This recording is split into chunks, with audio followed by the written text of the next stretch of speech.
So let's take a look at the Inbody results sheet. I want to go through how we use this to create value with our clients. That's one of the most important things outside of accountability with the Inbody is that we are creating value for our clients. And this sheet gives us the ability to go beyond the scale, show them what they're made of, give them some good information, and also help set outcome goals if we need to. So what I'm going to do is talk you through this as if I am talking to a client who has just gone through this test. So let's say they're still standing on the machine and it just finished up. We'll call her Mary, or we'll call her Jane because it says Jane Doe right here on the sheet. So, okay, Jane, you can go ahead and hop off. You can have a seat. Go ahead and put your shoes and socks back on. I'm going to grab this testing sheet that just printed out. This gives us a pretty comprehensive view of what things are looking like for you, and I'm going to go through this with you once you're done getting your shoes back on. So once she's done getting her shoes back on, there's a couple different ways we can do this. We can take them to the front desk and go over this with them. We want to get them fairly private because most people want to be private with this information. Or right in the testing room, in the Inbody room, we can sit down on the bench beside them. I like to do that. I feel like I can get their attention a little bit better because usually when we're doing these, there's a lot of people out there and around. So, Jane, there's three main things we like to focus on and information that we like to use when it comes to the Inbody. First is your body fat percentage, which you can see down here. Then you have your skeletal muscle mass. So think of that as the stuff that we use to lift weights and do things throughout the day. And then we've got your body weight right here. Now, this is your first assessment, so you only see one set of measurements here, but over time, you'll see a little line graph appear through here each time you get on this machine, and it'll show us how we're doing overall in the grand scheme of things. Now, if we come up here to this section, you can see these measurements you can see them in action.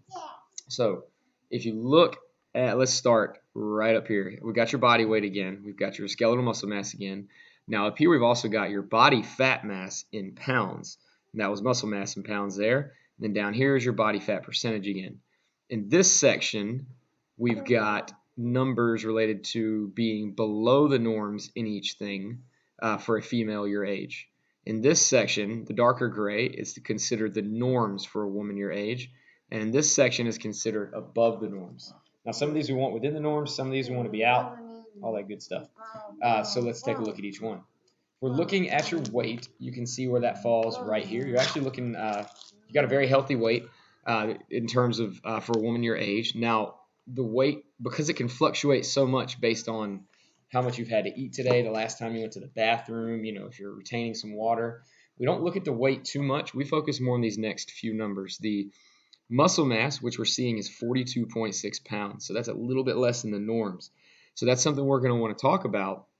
If you want to tone up or maybe build some muscle, this is something that we can talk about. We can use this number to help measure that over time and try to get you pushed up into these norms here.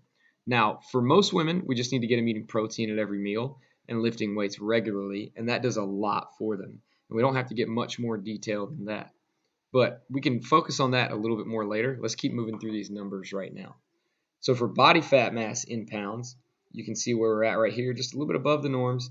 And if we come down here to your body fat percentage, it correlates fairly similarly to your body fat mass. Most people, when they come to us, they want to lose fat, and we can help you do that. And you'll see body fat percentage go down and body fat mass go down. And oftentimes when you're newer, we can lose fat and gain muscle at the same time. So you'll see this number go up. And the two things that tend to contribute the most to that are adequate protein intake and strength training 2 to 4 days a week. We do that here, and we can help you do that. You don't have to think about the strength training part. With the protein, it's as simple as each meal you eat, just try to get a piece of protein the size of your palm. Now, we've got some other information up here, like your basal metabolic rate. So what that tells us is how many calories you would burn if you sat on the couch all day and did not move. So you're looking at about 1,168 calories. Now, if you wanted to count calories, some people like to, some people don't. Some people want to try it, and some people don't. We're here to help you in any way we can nutritionally and find a way that works best for you. But if you wanted to count calories, this would give us a pretty good rough idea of where to start at for a fat loss diet. We'll probably go a little bit higher than this, especially if we're trying to gain a little bit of muscle. Now, If we come back, let's see. One thing I wanted to explain to you is that as people lose weight, this number goes down. So that would mean that you'll burn less calories at rest. That's why a lot of people, when they have big dramatic weight losses, they tend to gain weight back fast because they don't adjust their eating to eat less if they want to continue to lose weight. Now, what's really cool, and this is one of the main reasons why we advocate so strongly for strength training here, is that when you see muscle mass go up, this number here, then this number, as you lose weight, will either stay the same or it'll actually increase. Because the more muscle we have, the more metabolically active we are at rest, or the more calories we burn at rest. So, again, this is why we like to focus on the fat in pounds, muscle in pounds, and body fat percentage over weight, because we have this caloric number over here and it can give us so much information.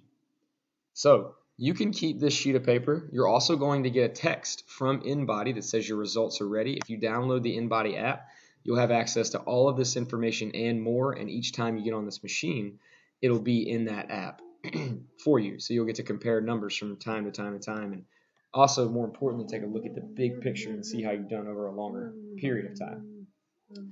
We recommend that all of our members get on here once a month. So we'll do this now at the beginning of your Jumpstart program.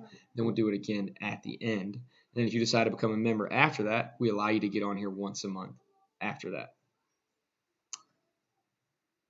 So that is all of the information that you would give somebody that they need. And that was quite a bit. Sometimes you might trim that down a little bit. Like you might think that they're not quite ready for information about the basal metabolic rate.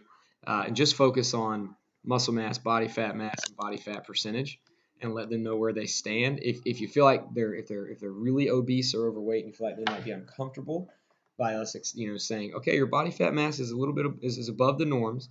All you need to say, you just water it down a little bit. Say, so you can see, here's your muscle mass. If they're doing well there, I always accentuate that. Here's your body fat mass. Here's your body fat percentage. Do you have any questions about any of that? And then you let them start to talk about it. So it really depends on the person you're dealing with. You want to try to get a feel for their vibe. If you're unsure, just err on the side of caution. But make sure we're using this as a tool to give them value, to show them that what we do goes beyond just fitness and that we can get a little bit deeper with them.